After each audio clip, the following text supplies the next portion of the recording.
સાપેક્ષ ઝડપ જે છે એ ક્યારે લાગે, એની કન્ડિશન ક્યારે હોય એ આપણે પહેલા સમજવું પડે. માનો કે આ કૃષ્ણ છે, આ સુદામા છે, યાદ રાખજો. આ કૃષ્ણ છે ને આ સુદામા છે. રેડી? હવે આપણને ખ્યાલ છે કે આપણે એક પ્રસંગ જે છે એ ભણી ગયા છે કૃષ્ણ સુદામાનો, એમના મિલનનો.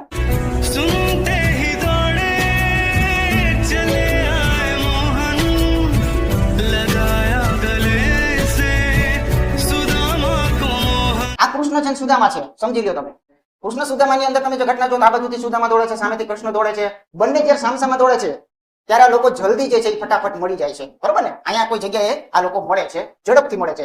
એનું કારણ શું? તો કે બંને જે છે ને એ સામસામા આવી રહ્યા છે, બરોબર? ધ્યાન રાખો, બરોબર? એટલે બે ઘટનામાં સાપેક્ષ જોવા મળે. બંને સામસામેથી આવે તો જલ્દી મળી શકાય. શું થાય? જલ્દી મળી શકાય. આવું આપણે મેથડ કરી શકીએ અથવા તો માની શકીએ. મૂવીનું હોય તો આપણને વધારે યાદ હોય. હમણાં જો આપણે એવું કહીએ કે ભાઈ આપણે ડીડીએલ મૂવી જે છે એ કેટલાય જોયેલું છે? હા, ડીડીએલ મૂવી કેટલાય જોયું છે? એ મૂવી જે તમે જોયેલું હશે ને તો એ મૂવી ની અંદર આપણે તો મનોરંજન માટે જોયું, પણ સાપેક્ષ ઝડપનો કોન્સેપ્ટ ક્યાં લગાડો તમે? ત્યાં વિચાર કરો તમે.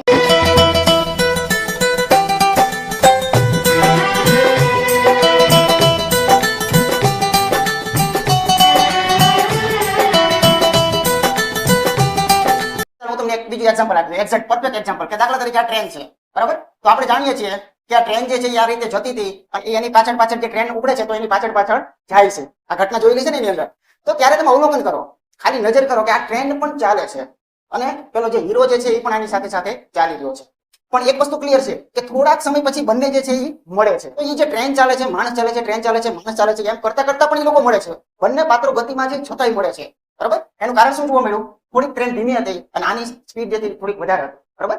સાપેક્ષ ઝડપ ક્યાં લાગે? તો કે બે કન્ડિશનમાં લાગે. કાં તો બંને વસ્તુ સામસામે આવતી હોય તો એ બંને ઝડપો જે છે એ એકબીજાને ખરેખર શું કરશે? વાસ્તવિક રીતે મદદ કરશે. સાંભળજો, બરાબર? અહીંયા એમને માનો કે આ જગ્યા પર મળતા હોય તો આ ઝડપોના શું થાય છે? સરવાળા થાય છે, બરાબર ને?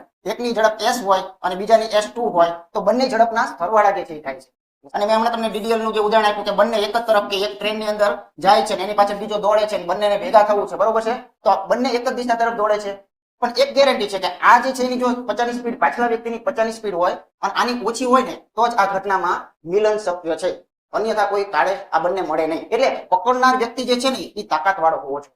જેમ કે આ ઉદાહરણ, પોલીસ પકડવા જશે, પોલીસની સ્પીડ પર નજર કરજો, એની સ્પીડ ચોર કરતા વધુ હશે, બરાબર ને? તો આવા વ્યવહારિક વસ્તુઓ પણ મગજની અંદર રાખવાની છે.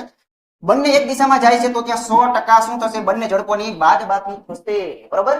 બંને જે ઝડપો ચાલે છે એની બાદબાકી થતા અંતર ઘટતા એક સમય એવો આવશે કે બંને મળશે. તો આવી કન્ડિશનની અંદર હંમેશા એમની સ્પીડ જે છે એમની બાદબાકી કરવાની રહેશે. આ પોઈન્ટને પણ ખાસ નજરની અંદર રાખજો.